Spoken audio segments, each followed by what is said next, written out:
네, 안녕하세요. 강현국 시인입니다.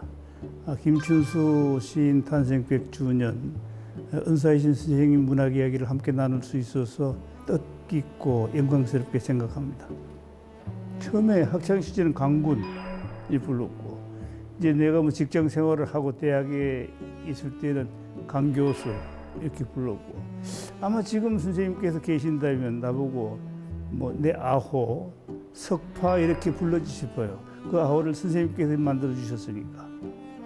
1970년 초반에 찍은 사진인데 이게 자유시 동인들, 그 자유시 동인이 70년대에 선생님 제자 중심으로 결성이 돼서 굉장히 그 주목을 받았던 그런 문학 모임이죠.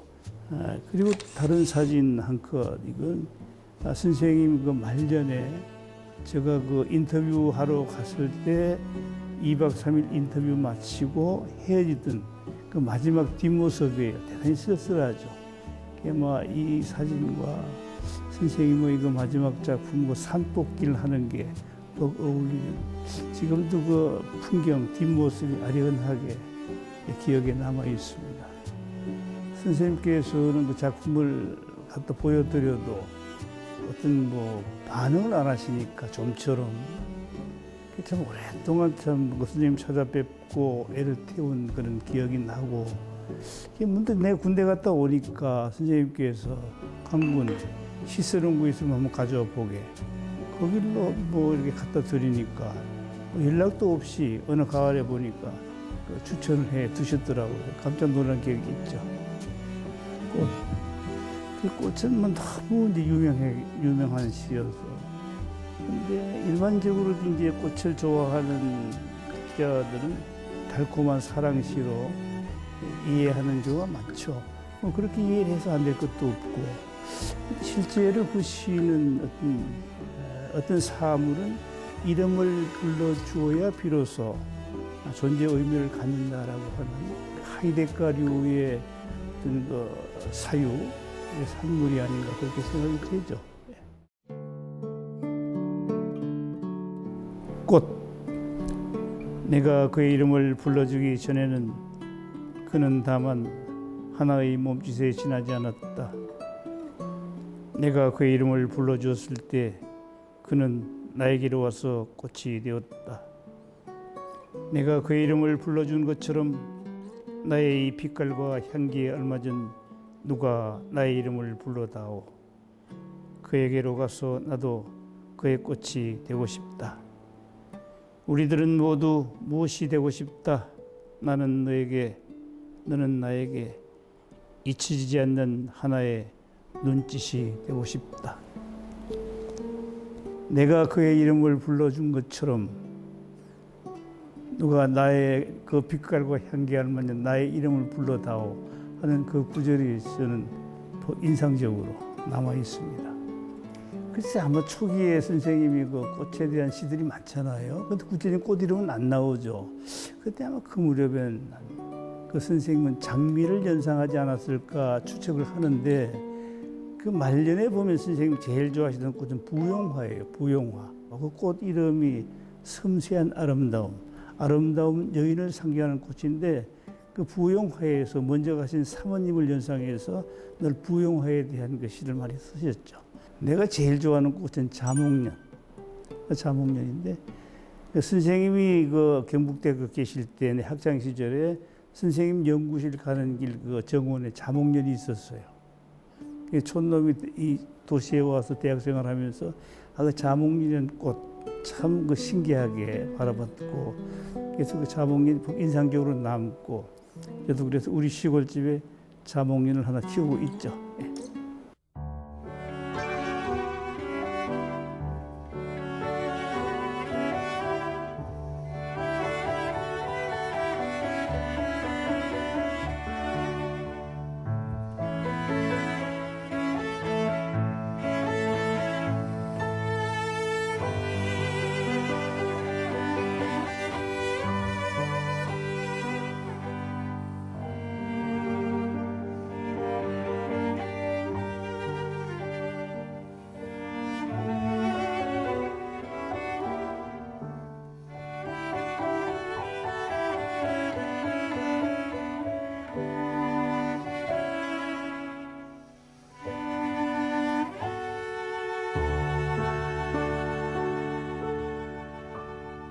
그래서 선생님의 가장 그 인생의 황금기를 대구서 보내셨고, 그 가장 중요한 문학 활동, 즉 그 넌센스 포이츄리 하는 그 무의미 시를 그 시도하고 그 작업을 하신 곳도 이 대구이고, 또 대구에서 이제 경북대학교와 영남대학에 계시면서 그 많은 제자들을 양성을 하셨고, 또 가장 그 문학적으로 또 교육자적으로 이 애정을 많이 가지고 활동하는 공간이니까 뭐 대구와는 뭐 각별한 인연이 있는 그런 생활을 하셨죠.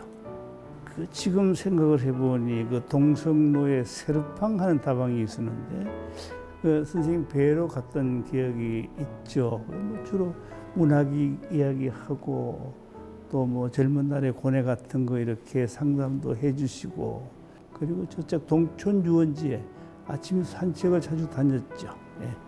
그러면 세상 이야기, 문학 이야기, 뭐 사관을 많이 나눴죠. 지금쯤. 그래, 지금 뭐 선생님 저 하늘나라에서 아마 시를 쓰시겠죠.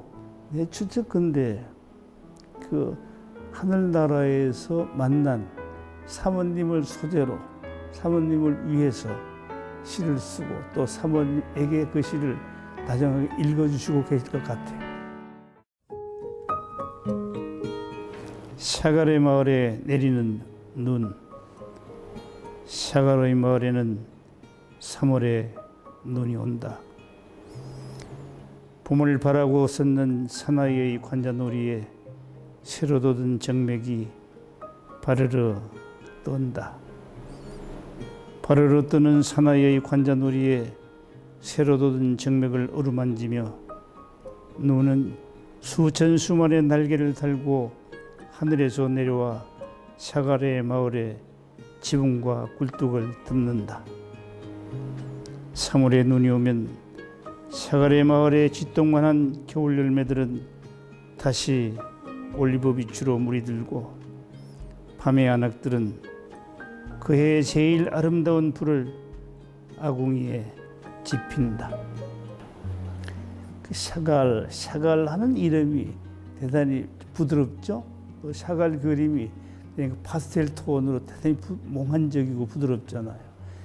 그 샤갈의 마을에 내리는 눈 이렇게 읽으면 대단히 이국적인 느낌이 들고, 또 그 샤갈의 마을에 내리는 눈, 그 선생님 시 속의 이야기가 동화적이고 몽환적이어서 이 샤갈의 그 그림과 잘 매칭이 되는 그런 작품으로 기억을 합니다. 제가 그 시를 처음 봤을 때 가장 이렇게 좀 뜨끔하게 충격적으로 왔던 부분은 첫 구절이에요. 샤갈의 마을에는 3월에도 눈이 내린다, 3월에 눈이 내린다는 이 구절. 그 구절이 너무 왜 그런지 몰라도 그 당시에 문학 청년 시절에 학창 시절에 충격으로 왔어요. 그래서 그 시를 읽고 난 뒤에 제가 3월에 내리는 눈은 뜨겁다라는 시를 썼던 기억이 나네요.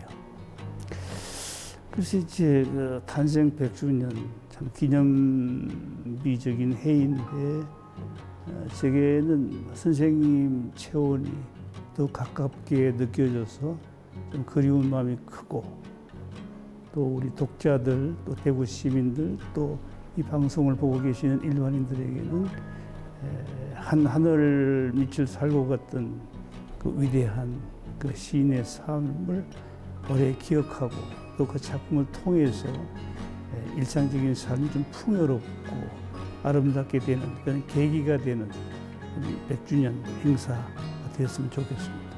그래서 스승으로서 김춘수 선생님, 자상하셨던 분, 또 시인으로서 선생님은 대단히 고고하셨던 분, 또 한 인간으로서 김춘수 선생님은 대단히 고독하셨던 분, 이 세상과 잘 타협이 안 됐으니까요.